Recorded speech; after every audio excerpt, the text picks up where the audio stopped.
شکر خدا کرو ماہ رحمان آ گیا، تقسیم کرنے نعمتیں رمضان آ گیا۔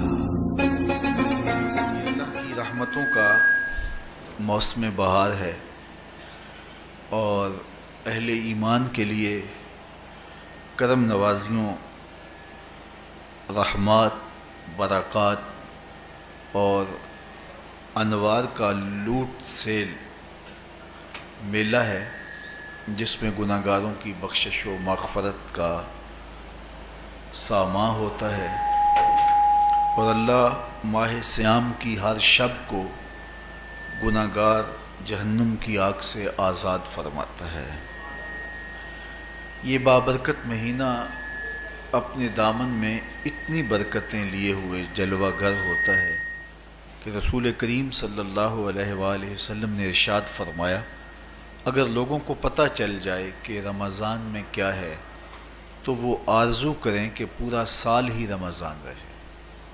اتنی برکتیں اور اتنی رحمتیں اللہ نے اس مبارک مہینے کے دامن میں ڈال دی ہیں۔ میں نے جو آپ کے سامنے آیت کریمہ تلاوت کی ہے، اس میں بھی اس مفہوم کو بیان فرمایا گیا کہ اے ایمان والو، تمہارے اوپر روزے فرض کیے گئے ہیں جس طرح تم سے پہلوں پہ فرض کیے گئے تھے۔ یا ایھا الذین آمنوا کتب علیکم الصیام کما کتب علی الذین من قبلکم۔ کیوں فرض کیے گئے؟ وجہ کیا ہے؟ لعلکم تتقون، تاکہ تم متقی بن جاؤ، تم پرہیزگار بن جاؤ۔ تو روزے کی فرضیت کا نتیجہ تقوی کا حاصل ہونا ہے، اتقاء کی دولت کا نصیب ہونا ہے۔ تو اس آیت کریمہ میں تین چیزیں بیان کی گئی۔ سب سے پہلی، اے ایمان، پرانی جتنی بھی کتابیں ہیں، اناجیل ہیں، تورات ہے، اس میں روزہ داروں کی تعریف موجود ہے، اور حضور علیہ السلام جب اس دنیا پہ تشریف فرما ہوئے تو آقا کریم روزے کی فرضیت سے پہلے بھی روزے رکھتے تھے۔ ویسے روزہ سن 2 ہجری کو فرض ہوا ہے، شعبان المعظم کے مہینے میں، لیکن اس سے قبل بھی ایام 20 کے حضور روزے رکھتے تھے، اور اس کے علاوہ بھی مختلف ایام میں اللہ کے محبوب روزے رکھتے تھے۔ روزے کی فرضیت کے بعد حضور علیہ السلام کی زندگی میں کل 9 رمضان آئے ہیں، جس میں 7 29 کے تھے اور 2 30 کے تھے۔ یہ بات ذہن میں رکھیے گا کہ روزے 29 ہوں، ثواب پھر بھی 30 کا ہی دیا جاتا ہے۔ تو زیادہ تر جو رمضان المبارک کے مہینے ہوتے ہیں وہ 29 کے ہوتے ہیں، 30 کے کم ہوتے ہیں۔ حضور کی زندگی میں 9 میں سے 7 جو ہیں وہ 29 کے ہوئے ہیں اور 2 30 کے ہوئے ہیں، تو ثواب پورے 30 کا ہی ہے۔ بعض لوگوں کو زیادہ ہی مسئلہ ہوتا ہے، 29 ہو جائیں تو یہ اللہ کا کرم ہے کہ روزہ رکھنا بھی نہیں پڑا اور 30ویں کا ثواب بھی مل گیا، لیکن وہ شور مچا دیتے ہیں کہ یہ روزہ کھا گئے ہیں۔ میرا نہیں خیال کہ کسی کو اپنے ذمے اتنی بڑی امت کا بوجھ لینے کی پریشانی ہو اور وہ خام خواہ ایک روزے کے لیے پوری امت کا بوجھ اپنے کندھوں پہ ڈال لے۔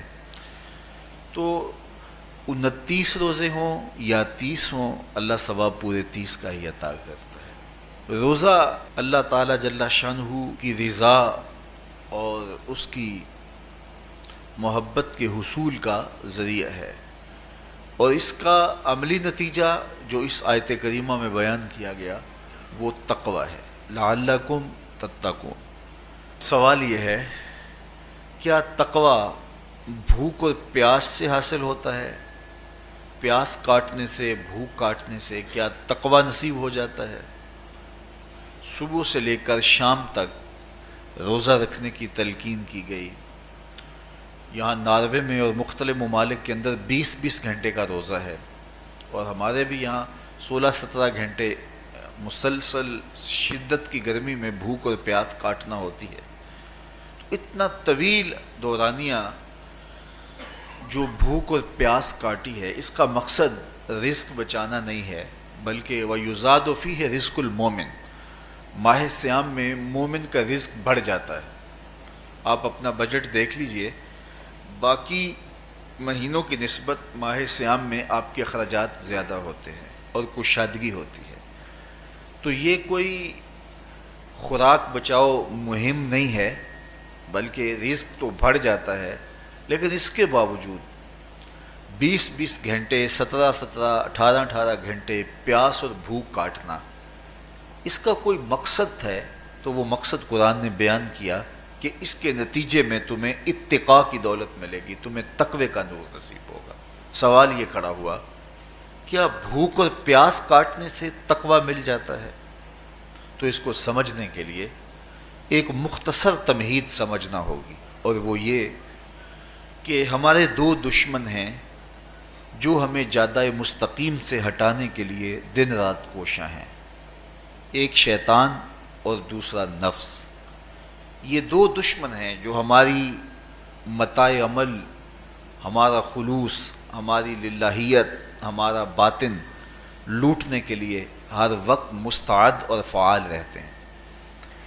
اب ان دو دشمنوں سے ہمارے تنہا ناتواں وجود کا مقابلہ ہے، اور ان میں سے جو بڑا دشمن ہے وہ نفس ہے، کیونکہ شیطان نے جب انکار سجدہ کیا تو ہم تو یہ کہتے ہیں کہ ہمیں شیطان نے بہکا دیا، لیکن شیطان نے جب انکار سجدہ کیا اور خود بہک گیا تو اس وقت کوئی دوسرا شیطان تو نہیں تھا جس نے شیطان کو بہکایا، وہ نفس تھا جس نے شیطان کو شیطان بنایا۔ اس نے اندر سے کہا انا خیر منہ، میں بہتر ہوں۔ تو یہ انانیت جو تھی، انا خیر منہ، اس نے اس کو بہکایا۔ تو شیطان کو شیطان بنانے والا نفس ہے، تو نفس شیطان سے بھی بڑا دشمن ہے۔ ایک بزرگ تھے، وہ ساری زندگی اپنی زبان پہ انا کا لفظ نہیں آنے دیتے تھے۔ اس مفہوم کو بیان کرنا ہوتا تو وہ با الفاظ دیگر بیان کرتے، میں کا لفظ، انا کا لفظ، وہ اپنی زبان پہ ساری زندگی انہوں نے جاری ہی نہیں ہونے دیا۔ کہتے تھے اس لفظ نے شیطان کا بیڑا غرق کر دیا، تو میں یہ لفظ زبان پہ آنے نہیں دوں گا۔ اچھا، بندے بھی بڑے عجیب ہوتے ہیں، کسی نے کہا لو لو، ان کی زبان پہ یہ لفظ آتا کیوں نہیں، میں جاتا ہوں اور ان کی زبان پہ یہ لفظ آئے ہی آئے۔ چلے گئے۔ بزرگ تشریف فرما تھے، نماز کا وقت قریب ہو رہا تھا۔ حضرت ایک مسئلہ پوچھنے آیا ہوں۔ کہا پوچھئے، شیطان کو کس چیز نے برباد کیا؟ حضرت آپ تو بولیں گے کہ میں نے، آنا نے، تو کہوں گا جیسے بھی ہوا ان کے زبان پہ لفظ میں تو آ ہی گیا نا۔ تو وہ بزرگ بھی بڑے سیانے تھے، اس کی نیت کا کھوٹ سمجھ گئے۔ فرمانے لگے بیٹا نماز کا وقت ہو گیا ہے، نماز پڑھ لیتے ہیں پھر اس پہ بات ہوتی ہے۔ نماز ہوئی، سلام پھرا تو خود ہی فرمانے لگے کسی نے کہا تھا کہ شیطان کو کس چیز نے برباد کیا، جواب دینا چاہ رہا ہوں، کس نے پوچھا تھا؟ جھٹ کھڑا ہو گیا، میں نے کہا اسی چیز نے اس کا بیڑا غرق کر دیا۔ تو جو نفس تھا وہ شیطان کو شیطان بنانے والا ہے۔ تو ہمارے ساتھ نفس بھی لگا ہوا ہے، ہمارے پیچھے شیطان بھی لگا ہوا ہے۔ شیطان بھی بڑا مکار دشمن ہے، چھوٹا دشمن یہ بھی نہیں ہے۔ یہ ہماری متاع عزیز کو، متاع ایمان کو، متاع عمل کو، متاع خلوص کو لوٹنے کے لیے دن رات مستعد اور فعال رہتا ہے۔ اللہ کے محبوب نے فرمایا الشیطان جاسم علی قلب ابن آدم فاذا ذکر اللہ خانسہ واذا غفل وسوسہ۔ شیطان اولاد آدم کے دل پہ قبضہ جما کے بیٹھ جاتا ہے، جب یہ اللہ کا ذکر کرتا ہے تو بھاگ جاتا ہے، اور جب یہ اللہ کے ذکر سے غافل ہوتا ہے تو یہ وسوسہ اندازی کرتا ہے۔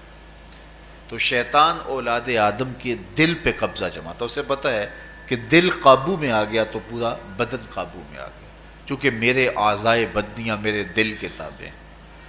موسم اچھا ہے، رت سہانی ہے، صحن چمن میں پھول کھلے ہیں، لیکن میرا دل نہیں چاہ رہا تو ٹانگیں جنبش ہی نہیں کریں گی۔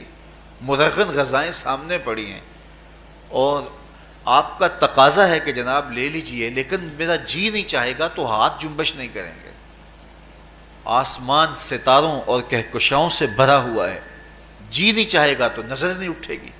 آپ سماعتیں بچھائے بیٹھے تھے، جی نہیں چاہے گا زبان نہیں بولے گی۔ تو پورے آزاد دل کے تابع ہیں، اور اگر دل شیطان کے تابع ہو گیا، اس کے ہتھے چڑھ گیا، تو پھر اعضاء وہی کریں گے جو شیطان چاہے گا۔ اور اگر یہ دل مالک کی محبت سے سرشار ہوگا تو پھر دل جو چاہے گا وہی اعضاء کریں گے، تو دل اللہ کی نافرمانی کی چاہت ہی پیدا نہیں ہونے دے گا، تو اعضاء بدنیہ کا رخ بھی اللہ کی رضا کے حصول کے لیے ہوگا۔ تو شیطان بھی قبضہ دل پہ جماتا ہے اور دل کو قابو میں کر کے حضرت انسان کا بیڑا غرق کرتا ہے۔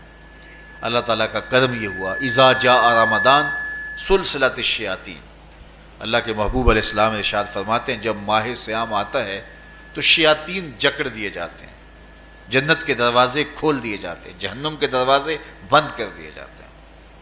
اب ہمارے دو دشمن تھے، ایک نفس اور دوسرا شیطان، دونوں کے مقابلے میں ناتواں اور کمزور جان کو مقابلے میں آنا پڑتا تھا، لیکن جب ماہ صیام آیا، یہ ماہ انور آیا، تو ہمارے دو دشمنوں میں سے ایک دشمن باندھ دیا گیا۔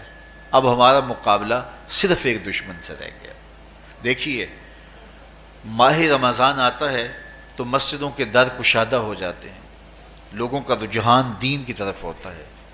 جو 5 نمازیں بھی نہیں پڑھتے ہوتے ان کو تراویح میں بھی کھڑا ہوتا دیکھتے ہیں، اہتمام ہوتا ہے، نیکی کا، صدقہ و خیرات کا ماحول پیدا ہوتا ہے۔ ایسا کیوں ہے؟ کہ شیطان بن گیا، لیکن اس کے باوجود نظر بھٹک رہی ہے، خیالوں میں آوارگی ہے، اور رشوت کا بازار گرم ہے۔ کیوں؟ کہ ابھی نفس موجود ہے۔ تو نیکی کا جو ماحول پیدا ہوا یہ شیطان کے بن جانے کی وجہ سے، اور برائی کا ماحول اب بھی موجود ہے یہ نفس کے موجود ہونے کی وجہ سے۔ تو ہمارے دو دشمن ہیں جو ہمیں زیادہ مستقیم سے ہٹاتے ہیں، ایک شیطان اور دوسرا نفس۔ اب جب ماہ صیام آیا تو شیطان باندھ دیا گیا، اب ہمارا مقابلہ صرف نفس سے ہے، اور یہ نفس شیطان سے بھی بڑا دشمن ہے۔ شیطان کو شیطان بنانے والا نفس ہے، اور وہ ہمارے ساتھ جڑا ہوا ہے۔ ماہ صیام میں شیطان تو بند گیا لیکن نفس نہیں بندھا۔ اب ہمیں اپنے نفس کو کمزور کر کے اور اپنی فتح حاصل کرنی ہے اور تقوی کی منزل کو پانا ہے۔ اب شیطان تو اللہ نے باندھ دیا، اب نفس کو کیسے باندھیں؟ تو آئیے، نفس کی بندش کیسے ہوگی یہ کسی ایکسپرٹ سے پوچھیں گے کہ یہ کیسے اس کو باندھیں گے، اس کو کیسے قابو میں کریں گے۔ تو کسی ایسے شخص سے پوچھیں جو اس شعبے کا ماہر ہو۔ تو علامہ اقبال کے مرشد ملا جلال الدین رومی علیہ رحمہ کہتے ہیں آؤ تمہیں میں ایک معالج کا پتہ دیتا ہوں جو تمہیں اس بیماری کا علاج بتائے گا اور اس کی بندش کے طریقے بتائے گا۔ شیخ رومی علیہ رحمہ فرماتے ہیں ہفت شہر عشق را اتار گشت ما ہنوز اندر خم یک کوچام۔ عشق کے 7 شہر شیخ فرید الدین اتار گھوم چکے ہیں، اور میرے جیسا شخص عشق کے پہلے شہر کی پہلی گلی کے کونے پہ کھڑا ہے۔ اب اندازہ کیے کہ جن کا پتہ حضرت ملا جلال الدین رومی دے رہے ہیں وہ کس بلند مرتبے پہ فائز المرام ہے۔ فرمایا کہ وہ عشق کے 7 شہر گھوم چکے ہیں اور میں پہلے شہر کی پہلی گلی کی نکر پہ کھڑا ہوں۔ اب شیخ فرید الدین علیہ رحمہ سے پوچھئے کہ شیطان تو بند گیا، اب نفس کا وبال ہمارے اوپر پڑ رہا ہے اور ہم اس کے باوجود ماہ صیام کے اندر گناہوں میں منہمک ہیں، تو ہمیں بتایا جائے کہ اس نفس کا علاج کیسے کیا جائے۔ ہمیں آپ کا پتہ بتایا گیا ہے۔ تو شیخ فرید الدین اتار بولے نفس نتواں کشت الا باسے چیز بات گوئم یاد گیرش اے عزیز۔ نفس نہیں مرتا، لیکن اگر 3 اسلحے تیرے پاس ہوں تو یہ ٹھہر بھی نہیں سکتا۔ وہ 3 اسلحے کون سے ہیں؟ خنجر خاموشی و شمشیر جو، نیزائے تنہائی و ترک ہجو۔ خاموشی کا خنجر، بھوک کی تلوار اور تنہائی کا نیزہ۔ یہ 3 اسلحے ایسے ہیں اگر تو یہ لے کر کے نفس پہ ٹوٹ پڑے تو پھر نفس کا مقابلہ تیرے لیے آسان ہوگا۔ خنجر خاموشی، خاموشی کا خنجر۔ اللہ کے محبوب علیہ السلام نے فرمایا من صامت نجا، جو خاموش ہو گیا وہ نجات پا گیا، کیونکہ انسان کی زندگی کی زیادہ آفتیں اس کی زبان کی وجہ سے ہیں۔ آپ اپنے گناہوں کا اور میں اپنے گناہوں کا اگر احتساب کروں تو ہمیں سب سے زیادہ گناہ زبان کے ملیں گے۔ آنکھیں بھی گناہ کرتی ہیں، ہاتھ بھی گناہ کرتے ہیں، پاؤں بھی گناہ کرتے ہیں، لیکن سب سے زیادہ گناہ زبان کرتی ہے۔ جھوٹ بھی بولتی ہے، غیبت بھی کرتی ہے، شکوہ بھی کرتی ہے، گالی سب و شتم اور کیا کچھ زبان کے گناہ ہیں۔ اسی لیے اللہ کے محبوب نے فرمایا جو تمہارے دو جبڑوں کے درمیان ہے یعنی زبان اور دو ٹانگوں کے درمیان ہے تمہاری پارسائی کی جگہ، تم ان دو چیزوں کی مجھے ضمانت دے دو، میں محمد تمہیں جنت کی ضمانت دے دیتا ہوں۔ تو انسان کے سب سے زیادہ گناہ زبان کے ہیں اور اس کی پارسائی کی جگہ کے۔ تو اس لیے میرے حضور نے فرمایا من صمت نجا، جو خاموش ہو گیا وہ نجات پا گیا۔ خنجر خاموشی، خاموشی کا خنجر نفس کشی کا ایک مؤثر ذریعہ ہے۔ اور دوسری بات وشمشیر جو، اور بھوک کی تلوار۔ تو بھوک سے نفس کا مقابلہ کیا جا سکتا ہے، بھوک کی تلوار سے نفس کا سر کاٹا جا سکتا ہے۔ اللہ کے محبوب کا فرمان سنیے، یا معاشر الشباب من استطاع منکم الباء فلیتزوج فإنہ اغض للبصر واحسن للفرج فمن لم یستطع فعلیہ بالصوم فإنہ لہ وجاء۔ اے جوانوں کے گروہ، تم میں سے اگر کوئی نکاح کرنے کی طاقت رکھتا ہے تو وہ دیر نہ کرے، فی الفور نکاح کر لے، یہ نظر کا اور پارسائی کا محافظ ہے۔ لیکن اگر تم میں سے کوئی نکاح کرنے کی فی الحال پوزیشن میں نہیں ہے تو وہ کثرت کے ساتھ روزے رکھے۔ روزے قاطع شہوات ہیں، تو بھوک سے نفس کو جو ہے وہ روکا جا سکتا ہے، اس کو لگام ڈالی جا سکتی ہے۔ تیسری بات نیزہ تنہائی، تنہائی کا نیزہ۔ تو فرمایا گیا کہ العافیت فی العزلہ، کہ تنہائی کے اندر ہی عافیت ہے۔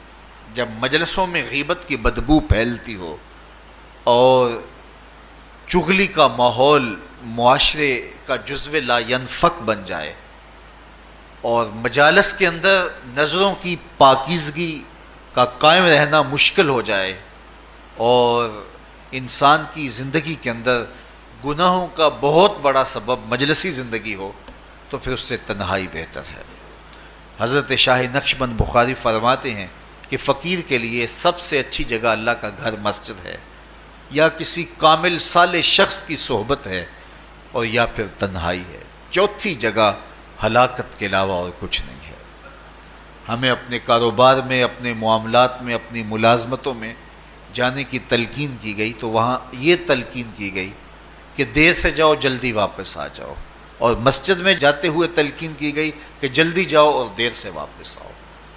لیکن ہم مسجد کے دروازوں پہ جب دور موجود میں رش دیکھتے ہیں کہ لوگ بہت جلدی نکلنا چاہتے ہیں، حتیٰ کہ کندھوں سے کندھے ٹکرا رہے ہوتے ہیں کہ جلدی سے باہر نکل جائیں، حالانکہ وہ عافیت کی جگہ ہے، 2 منٹ زیادہ بھی ہو جائیں تو کوئی حرج نہیں ہے۔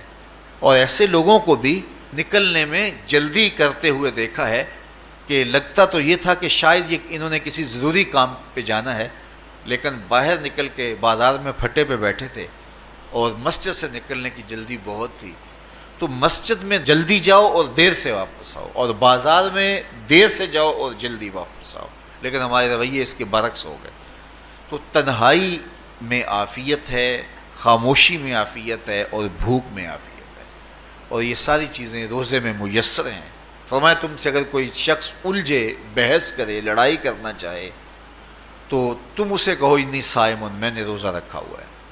اسی طرح جو ہے وہ روزے سے آپ کو یکسوئی ملے گی، قرآن مجید کی تلاوت کا ماحول ہوگا اور تم بھوک کاٹو گے، اور یہ تینوں چیزیں تمہارے نفس کو کمزور کرنے والی ہیں۔ شیطان بند گیا، نفس کمزور ہو گیا، اور جب نفس کمزور ہو گیا، کمزور ہوتا ہے، یہ نفس مرتا نہیں ہے۔ یہ تو کوئی ہے باج فقیراں کسے نہیں ماریا، باہو ظالم چور اندر دا، یہ اندر والا چور جو ہے وہ اتنی آسانی سے قابو آتا ہی نہیں ہے، یہ پھر سر اٹھا لیتا ہے۔ اس کو جتنا کچلو، یہ کچھ عرصے کے بعد تھوڑی سی خوراک ملتی ہے تو پھر سر اٹھا لیتا ہے۔ حضرت بایزید بستامی کہتے ہیں میں نے اپنے نفس کو ایک دن کہا کہ میں تجھے خوراک بھی نہیں دیتا اور تو پھر بھی موٹا تازہ ہے، تو میرے نفس نے مجھے کہا کہ اے بایزید جب تم بازار سے گزرتے ہو تو لوگ انگلیاں اٹھا اٹھا کہتے ہیں یہ بایزید جا رہا ہے، یہ بایزید جا رہا ہے، تو مجھے میری غذا اور خوراک اس سے مل جاتی ہے۔ تو یہ خوراک ہوتی ہے نفس کی. تو نفس بہت ظالم ہے اور ساری زندگی اس سے لڑتے ہوئے گزرتی ہے. وہ کسی نے کہا تھا نا، تمام عمر طوفان سے کھیلتے گزری، نیا کے ڈوبنے کا ڈر بھی رہا. تو یہ ساری زندگی اس طرح ٹکراتے ہوئے سے گزرتی ہے. لیکن جب کمزور ہو جائے تو پھر یہ شیطان کو جو ہے وہ موقع نہیں دیتا ہے. لیکن اگر نفس اگر ماہ صیام میں ہمارا کمزور نہ ہوا، صرف ہم نے بھوک ہی کاٹی اور باقی اپنے معمولات وہی رکھے، تو میرے حضور نے فرمایا جس نے جھوٹ اور برے کام نہیں چھوڑے اور جھوٹے کام ترک نہیں کیے، اس کے بھوکا اور پیاسا رہنے کی اللہ کو کوئی ضرورت نہیں ہے. روزہ تو ایک مشق تھی، یہ تو باطن کی تطہیر کا ایک ذریعہ تھا، یہ تو من کی تہذیب کا ایک ذریعہ تھا، یہ تو نفس کی شر سے اپنے آپ کو بچانے اور شیطان کے مکر و فریب سے بچانے کا ایک ذریعہ تھا.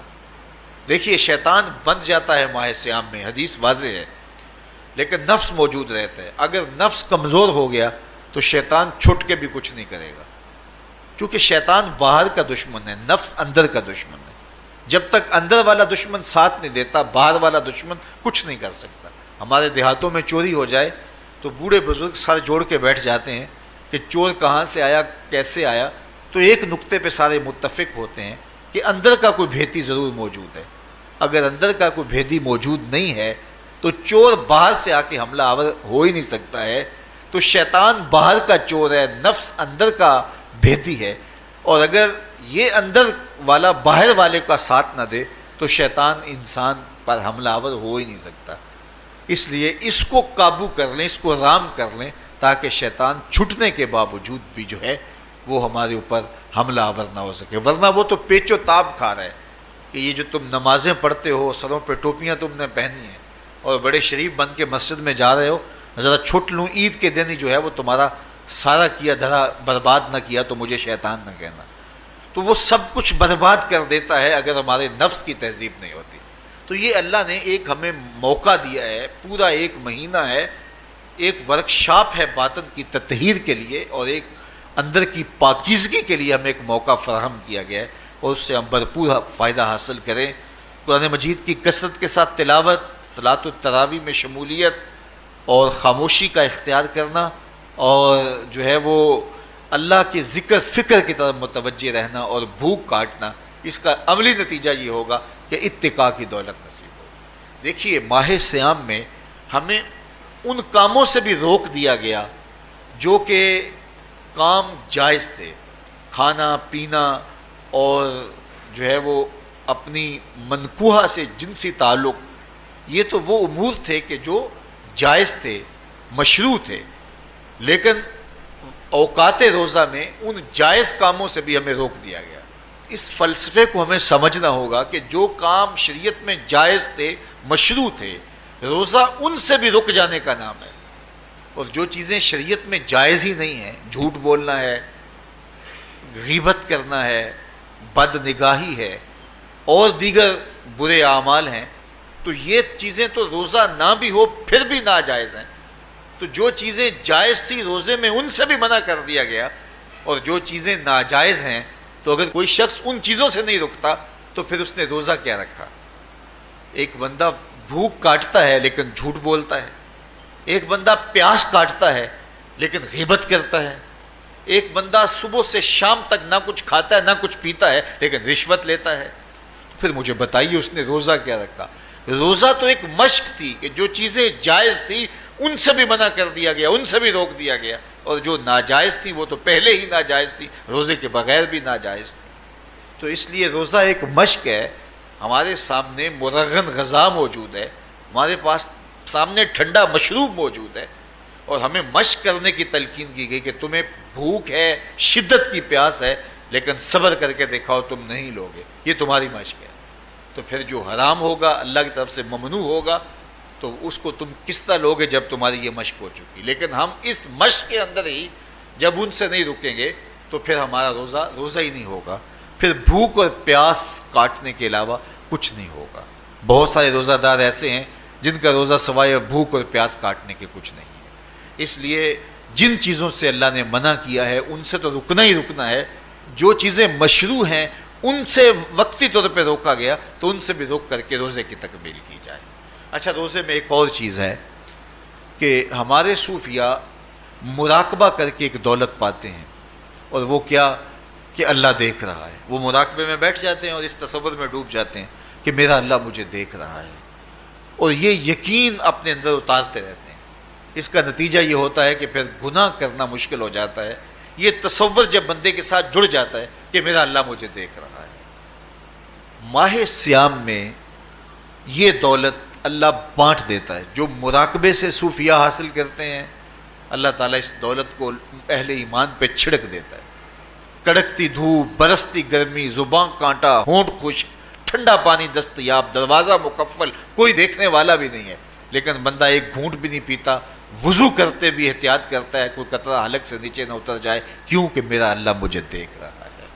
جو چیزیں صوفیاء کو مراقبے سے نصیب ہوتی ہیں، ماہ سیام میں اللہ اس دولت کو بانٹ دیتا ہے، چھڑک دیتا ہے، بارش کی طرح وہ دولت برستی ہے، اور یہ تصور ہمارے ساتھ جڑ جاتا ہے کہ میرا اللہ مجھے دیکھ رہا ہے۔ ہم پانی نہیں پیتے، اللہ دیکھ رہا ہے، مرغن غذائیں موجود ہیں کہ اللہ دیکھ رہا ہے۔ تو میں یہ پوچھتا ہوں کہ ہم کھانا نہیں کھاتے کہ اللہ دیکھ رہا ہے، ہم پانی نہیں پیتے کہ اللہ دیکھ رہا ہے، لیکن جب رشوت لے رہے ہوتے ہیں اللہ اس وقت نہیں دیکھتا؟ جب نظر بھٹک رہی ہوتی ہے اللہ اس وقت نہیں دیکھتا؟ جب خیال بہک رہا ہوتا ہے اللہ اس وقت نہیں دیکھتا؟ جب سوچوں میں آوارگی آتی ہے اللہ اس وقت نہیں دیکھتا؟ تو یہ صرف وہ کھانے اور پینے کو ہی دیکھ رہا ہے، باقی امور زندگی کو نہیں دیکھ رہا، اور وہ کیا صرف رمضان میں دیکھتا ہے، غیر رمضان میں نہیں دیکھتا؟ تو یہ جو نور اترا تھا ماہ سیام میں، اس کو اپنے اندر اگر جذب کر لیا جائے تو زندگی سنور جاتی ہے۔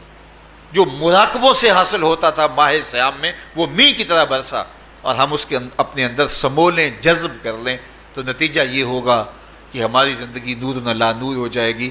اور یہ تصور جب انسان کی زندگی میں جم جائے تو یہ گناہوں سے روکنے کا مؤثر ذریعہ ہے کہ میرا اللہ مجھے دیکھ رہا ہے۔ مجھے بتائیے اس سے بڑا ہیجان انگیز بھی کوئی منظر ہو سکتا ہے کہ حسن کی پتلی ہے، اور جو ہے وہ اس کی ایک ایک ادا اور اشوے سے قیامتیں پھوٹتی ہیں، اور وہ خود جناب یوسف کے سامنے اپنے حسن کو پیش کر رہی ہے، ساتوں دروازے بھی مکفل ہیں، بت کے اوپر بھی کپڑا ڈال لیا، اور زلیخا حضرت یوسف کو خود کہہ رہی ہے تالک یوسف اب تو آ جاؤ نا، ذرا آنکھ اٹھا کے میرے جلوے دیکھو۔ لیکن جناب یوسف کیا بولتے ہیں؟ قال معاذ اللہ، میں اللہ کی پناہ میں آتا ہوں۔ کہا تو 7 دروازے بند کر کے لوگوں کی نظروں سے چھپ گئی، اور موٹا کھیس ڈال کے اپنے زوم میں اپنے اس جھوٹے خدا سے بھی شرم کرتی ہے اور اس سے چھپ گئی، میں اس خدا سے حیا کیوں نہ کروں جو 7ویں کوٹھڑی میں بھی دیکھ رہا ہے۔ پھر اتنی روشنیاں برسی، اتنا یقین برسا کہ گناہ کیا، گناہ کا تصور بھی محال ہو گیا۔ تو مجھے بتائیے کتنا ہیجان انگیز منظر تھا جب حسن قدموں میں بچھنے کے لیے خود بے تاب تھا، اور حضرت یوسف جوان رانا ہیں، جوانی اور شباب پورے بانکپن پہ ہے، اور ادھر حسن مچل مچل کے قدموں میں بچھ رہا ہے، لیکن یہ جذبہ کہ میرا اللہ مجھے دیکھ رہا ہے ایسی رکاوٹ بنتا ہے۔ قال معاذ اللہ، کہا میں اللہ کی پناہ میں آتا ہوں۔ تو یہ یقین جب بندے کے ساتھ جڑ جاتا ہے کہ میرا اللہ مجھے دیکھ رہا ہے، تو پھر انسان کے لیے گناہ سے بچنا کوئی مشکل نہیں ہوتا۔ گھر میں فاقے ہوں، مشکل میں بندہ پھنسا ہو اور اس کو رشوت مل رہی ہو، تو پھر اپنا ہاتھ روکنا بڑا مشکل ہوتا ہے، بلکتے بچوں کا خیال آتا ہے۔ لیکن جب یہ خیال ہو کہ میرا رب میرا رازق ہے اور میرے اس عمل کو دیکھ رہا ہے، تو پھر بندہ اس کو پرے کا کی حیثیت بھی نہیں دیتا، اور جب وہ پاؤں کی ٹھوکر پہ بھی نہ رکھے تو پھر اللہ فرماتا ہے وَيَرْزُقُهُ مِنْ حَيْثُ لَا يَحْتَسِبُ، تو یہ کر کے دیکھ میں تجھے وہاں سے رزق دوں گا جہاں سے تجھے گمان بھی نہیں ہوگا۔ تو اپنے یقین کو کھڑا کر کے دیکھ، میرے اوپر اعتماد کر کے دیکھ۔ میرے حضور نے فرمایا اللہ پر توکل کرنے کا جو حق ہے اگر تم ادا کرو، وہ تمہیں ایسے رزق دے جیسے پرندوں کو عطا کرتا ہے۔ صبح گھر سے نکلتے ہیں خالی پیٹ ہوتے ہیں، ہمیں تو پتہ ہے دفتر میں جانا ہے، ہمیں تو پتہ ہے دکان پہ جانا ہے، ہمیں تو پتہ ہے فیکٹری میں جانا ہے، ہمیں تو پتہ ہے کہ ہم نے فلاں جگہ جا کے دہاڑی لگانی، لیکن ان کا کوئی کاروبار نہیں ہوتا، کوئی فیکٹری نہیں ہوتی۔ جدھر جی آیا صبح جو ہے وہ اڑان بھر دی، بند توکل پنچھی اڑ دے، خرچ نہ پلے زیرہ ہو، نہ کوئی راس ہے نہ کوئی کاروبار ہے۔ لیکن کبھی ایسا نہ ہوا کہ شام کو خالی پیٹ آئے ہوں۔ تو کہا اگر تم اللہ پہ توکل کر لو وہ بھی تمہیں ایسے رزق دے جیسے پرندوں کو رزق عطا کرتا ہے۔ پرندوں میں سے ایک پرندہ ہے ہنس، یہ سچے موتی کھاتا ہے، اور آپ پنساری کے پاس موتی لینے جائیں تو ہزاروں روپے تولے کے ماشے کے حساب سے آپ لیں تو پھر بھی آپ سوچتے ہیں کہ پتہ نہیں یہ خالص دیے یا نہیں دیے۔ وہ اتنے نایاب اور کامیاب ہیں کہ آپ ماشوں اور تولوں میں خریدتے ہیں اور پھر بھی آپ کو شک رہتا ہے کہ یہ خالص ہیں یا کہ نہیں۔ اور ہنس کھاتا ہی وہ ہے، اور دنیا پر ایک نہیں لاکھوں کروڑوں ہنس ہیں، اور روزانہ صبح و شام کھاتے ہیں اور پیٹ بھر کے کھاتے ہیں، اور اللہ انہیں روز عطا بھی کرتا ہے۔ تو یہ مالک وہ ہے، رازق ہے۔ جب اس پہ توکل اور اس پہ یقین پیدا ہو جاتا ہے تو پھر مشکل نہیں رہتا، پھر آسانی پیدا ہو جاتا ہے۔ تو روزوں میں اللہ تعالیٰ یہ یقین دیتا ہے کہ وہ مجھے دیکھ رہا ہے، بندہ یہ تیقن پیدا کر لیتا ہے کہ میرا اللہ مجھے دیکھ رہا ہے۔ بعض کا چھوٹے بچے روزہ رکھ لیتے ہیں تو مائیں بے چین ہو جاتی ہیں، جب دوپہر کے وقت پھول جیسے بچے کملا جاتے ہیں تو مائیں انہیں بند کمرے میں کوئی کھانا یا کوئی ٹافی یا کوئی اور چیز یا چاکلیٹ دیتی ہیں کہ بیٹے یہ کھا لو، تو وہ بچے نہیں کھا رہے ہوتے تو مائیں کہتے ہیں پتر کھا لو، کوئی نہیں دیکھ رہا، تو وہ بچے بھی کہتے ہیں اللہ دیکھ رہا ہے۔ تو وہ جو صوفیاء کو مراقبوں سے ملتا ہے وہ ایک بچے کو بھی نصیب ہو رہا ہے کہ میرا اللہ مجھے دیکھ رہا ہے۔ یہاں ایک اور بھی تسلی ہے، ہم ہزار گناہ گار سہی، ہم ہزار سیاہ کار سہی، لیکن ہمارا رب پہ کتنا یقین ہے رمضان میں پتہ چلتا ہے کہ اس ذات پہ ہمارا کتنا تیقن ہے، کتنا یقین ہے، جس کو دیکھا نہیں، چھوا نہیں، بات نہیں ہوئی، جو تصور خیال کی حدود سے بھرا ہے، اتنا یقین ہے کہ ہم پانی نہیں لیتے، کھانا نہیں لیتے کہ میرا اللہ مجھے دیکھ رہا ہے۔ کاش کہ اس کو ہم اپنی پوری زندگی میں پھیلا لیں، اور اس کو زندگی میں جب ہم طاری کر لیں گے تو پھر گناہ کرنا محال اور ناممکن ہو جائے گا، اور زندگی نور علی نور ہو جائے گی، اور یہی تقوی کا حصول ہے۔ تو فرمایا اے ایمان والو، تمہارے اوپر روزے فرض کر دیے گئے جس طرح تم سے پہلوں پہ فرض کیے گئے تھے، لعلکم تتقون، تاکہ تم متقی بن جاؤ، تاکہ تم پرہیزگار بن جاؤ۔ حضرت سلمان فارسی رضی اللہ تعالیٰ عنہ سے مروی ہے کہ جب شعبان کی 29 تاریخ ہوتی تو اللہ کے محبوب ہمیں خطبہ ارشاد فرماتے، اس میں رمضان المبارک کے فضائل بیان کرتے اور کہتے تمہارے پاس ایک شہر عظیم عزت اور عظمت والا مہینہ آ رہا ہے، جس کا ہر دن باقی سال کے دنوں سے افضل ہے، جس کی ہر رات باقی سال کی راتوں سے افضل ہے، اور اس میں ایک رات ایسی ہے لیلۃ القدر جو 1000 مہینے سے بہتر۔ تو یہ اللہ تعالیٰ کی رحمتوں کا روپ ہے، رحمتوں کے دروازے کھول دیے جاتے ہیں، اور روزہ دار کا روزہ بالخصوص عصر کے وقت، شام کے وقت، پچھلے پہر، روزہ دار کے خالی معدے سے جو ایک بو اٹھتی ہے، مہک اٹھتی ہے، اللہ کو کستوری سے بھی زیادہ محبوب ہوتی ہے۔ اللہ اکبر۔ اور فرمایا للصائم فرحتان، فرحۃ عند فطرہ و فرحۃ عند لقاء ربہ، روزہ دار کے لیے 2 خوشیاں ہیں۔